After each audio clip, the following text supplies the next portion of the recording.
Hi, everybody, and welcome to day 29 of my 30-day Facebook Live Language Facilitation Challenge. It's actually day 29. I've been miscounted for a couple of days. I can't believe that I'm almost at the end of this journey. I'm doing these 30-day live video series to help parents understand that you are the best language facilitators for your child. And I see that Jennifer's here. Thanks for joining me. Hi, Jennifer. I'm going to send you a wave, and Paula, too. Thanks for joining me today. Today's topic is how to know for sure if you can teach your late talker how to use words. I'm going to tell you today the 5 criteria that your child needs to have to be able to learn language quickly. And I'm going to tell you the 5 criteria that you need to have as a language facilitator parent in order to be able to teach your child.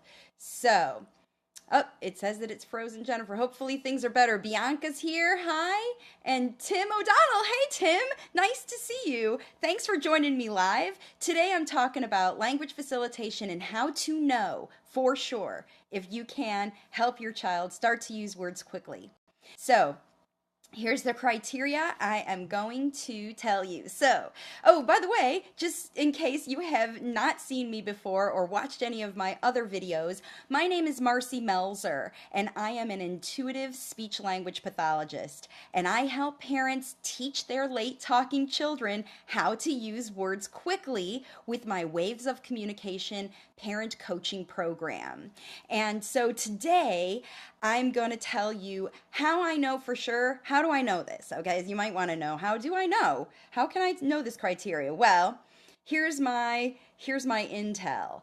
I've been using this program now for a few months online exclusively, and I've had 8 families come through the program so far.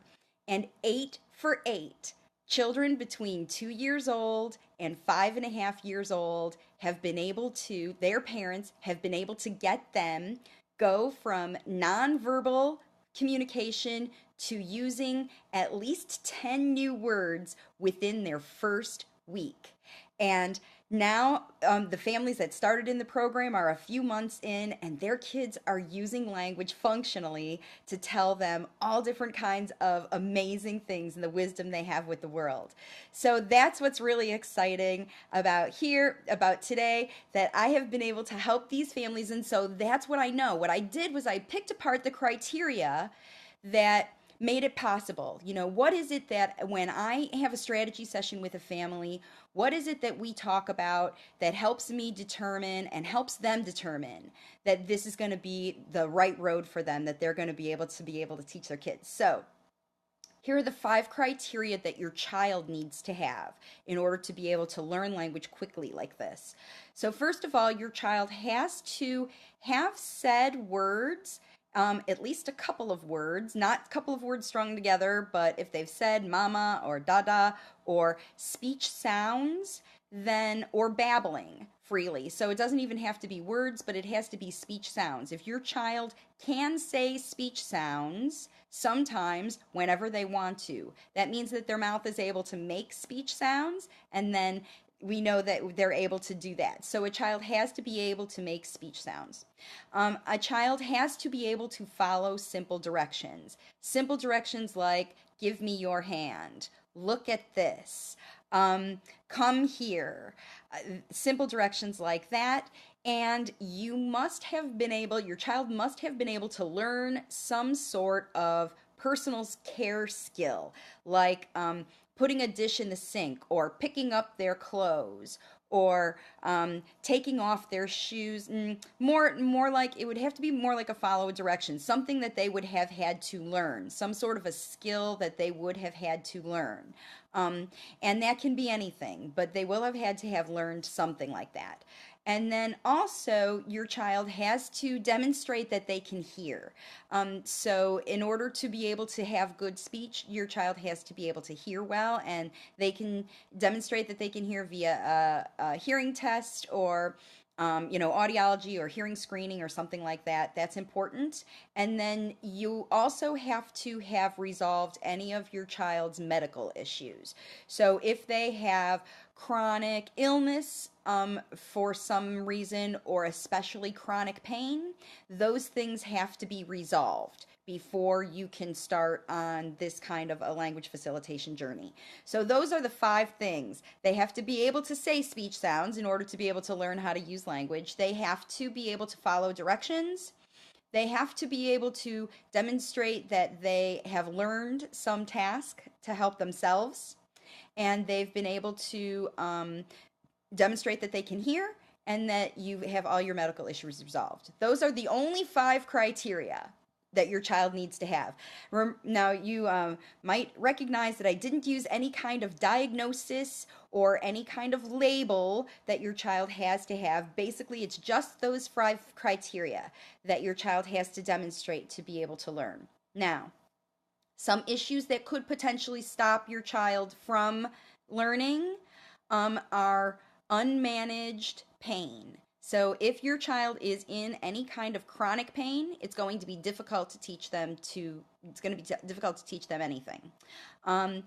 If your child has persistent ear fluid, even if they have demonstrated they've been able to hear, if they continue to have persistent ear fluid, that could be a hindrance to them being able to learn language quickly.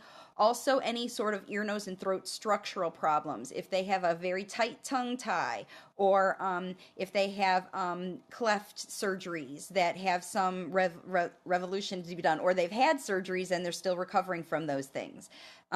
Any kind of physiological problem is going to cause potentially a delay in your child learning to speak because of the physiological difference. You need a good machine and able to produce a good sound.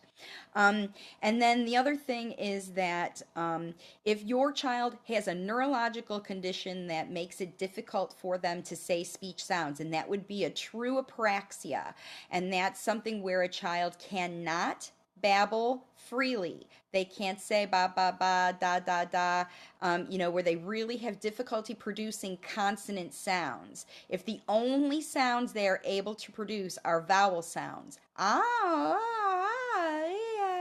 if those are the only sounds your child is able to produce, even when they're on their own doing their own thing, then it could be challenging for them that could be an indicator that they have a neurological block, and that's going to cause a problem.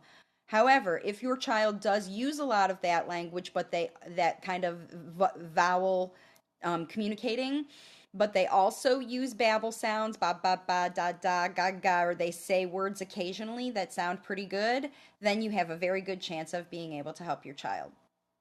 Okay, and then the only other thing that's really going to block a child from being able to consistently learn is if they have some chronic anxiety or fear. So I see alike about that. If your child is chronically afraid of something, or your environment is unstable for some reason, then that is going to impede, again, your child's ability to learn anything. So those are the situations that might impede your child's ability. Like I said, they have to have those other 5 categories, and any of these other things that I just talked about, those are things that would impede those. So that's where you need to take it into consideration.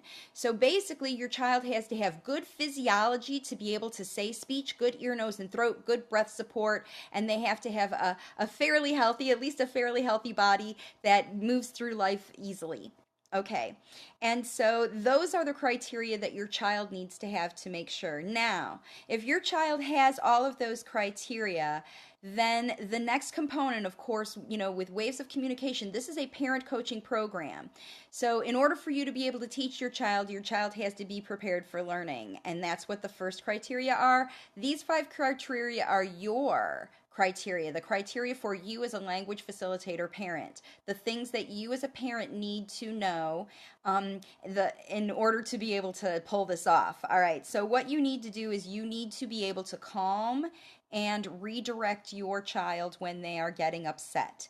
So you need to know what it takes to calm them down in moments when they become frustrated. You also need to not necessarily know, but you need to keep your whole process of language facilitation, you must keep it these three same primary components. It must always be happy, it must always be safe, and it must always be fun. If it isn't fun, it isn't fun is my foundation. And as long as you can keep your education of whatever you teach your child, if you're going to teach your child language, or if you're going to teach your child how to play the violin, you're still going to keep the whole process happy, fun, and safe for everything you teach your child. All right, and then the other component, the other characteristic that you need to have as a language facilitator parent is that you have to keep it realistic. And I wrote here, don't rush the process. The more you try to get your child to try harder, to work harder at getting to any skill, working harder isn't fun. So that sort of breaks the previous rule. So as long as you keep things happy, safe, and fun, and you understand that this is a process that you have to go through, and you don't rush it. You don't try to push the strategies too far ahead. You stay developmentally with your child as they evolve, then you can be successful, okay?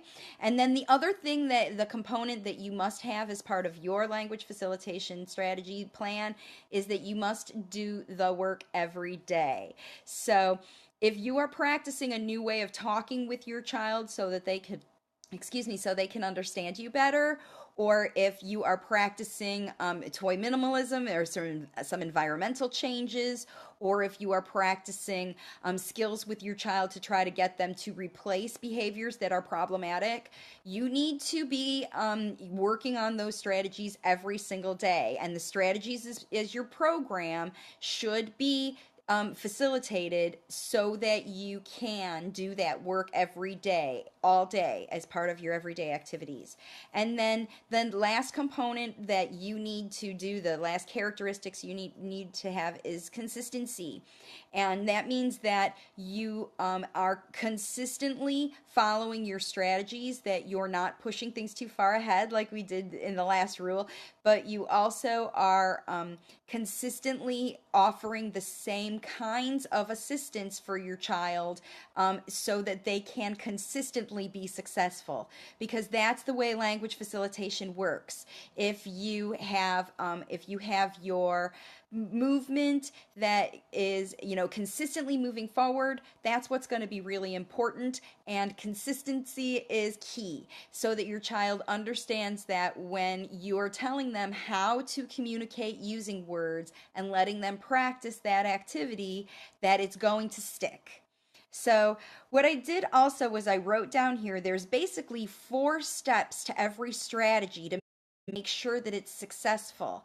And that's kind of where I came up with these components. So every strategy I give for every different kind of communication, I talked a couple days ago about the kind of plan, and that you need to get strategies for all the different kinds of ways you use language, for when you're frustrated, for when you're excited, for when you're explaining things, for when you want things, not just simply for requesting. You need to use language for all different kinds of activities, and that's why it's important that we practice it that way, is that it's consistent. And so in order to make all those strategies work perfectly, here's what you have to do.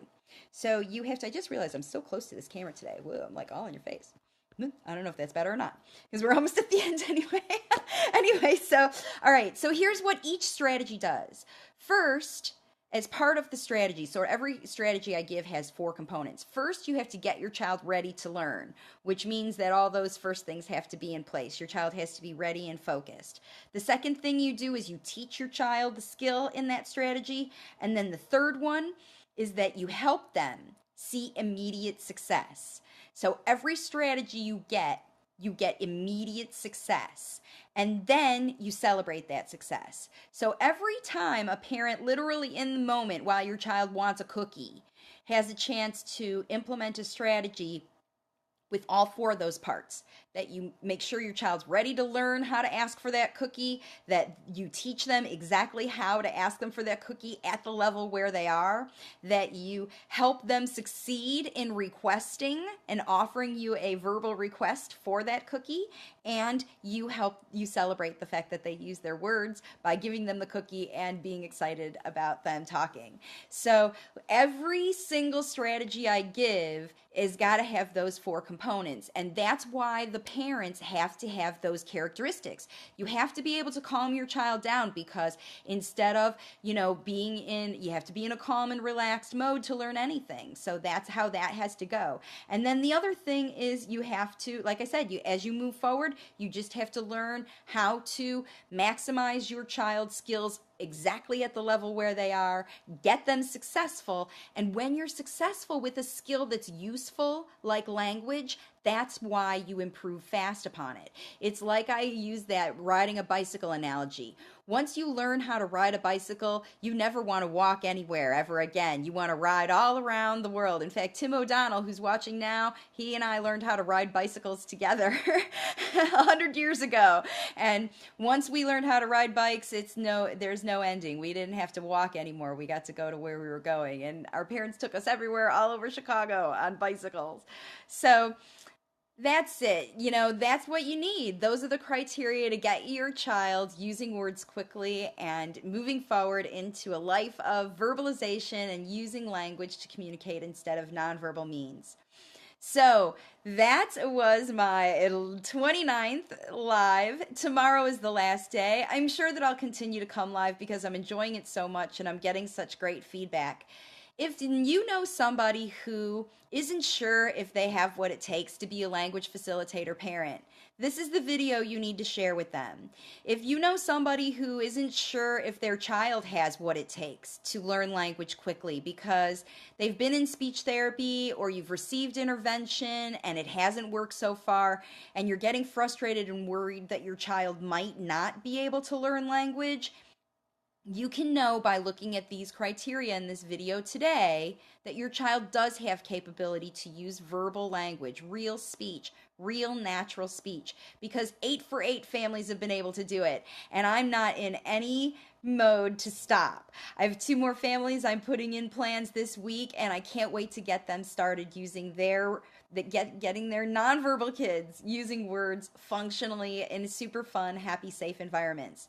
And if you have a child who you're interested in getting a plan and knowing how to do this and getting exactly the step-by-step, I tell you exactly what to do to help you take your child from nonverbal language to get to verbal speech, then please reach out to me. You can send me a private message here. You can visit my website, wavesofcommunication.com, and schedule a strategy session just like all these other parents, and I'll work through this process with you. I'll help you understand if your child has capability to learn language by giving you examples of things that they've been able to do that you tell me about. And I'll also give you examples by what you tell me in our interview about what it takes for you to be a language facilitator parent, so that you can be absolutely sure that you have what it takes to be able to teach your child to use words within 1 week, like these other language facilitator parents. And these are parents who all gave up hope for a while because they just didn't have this kind of approach, that they themselves, who know they can teach their child best, they took on the responsibility to do this and they got it done. And they are seeing amazing progress. All different kinds of kids with all different kinds of reasons for late talking.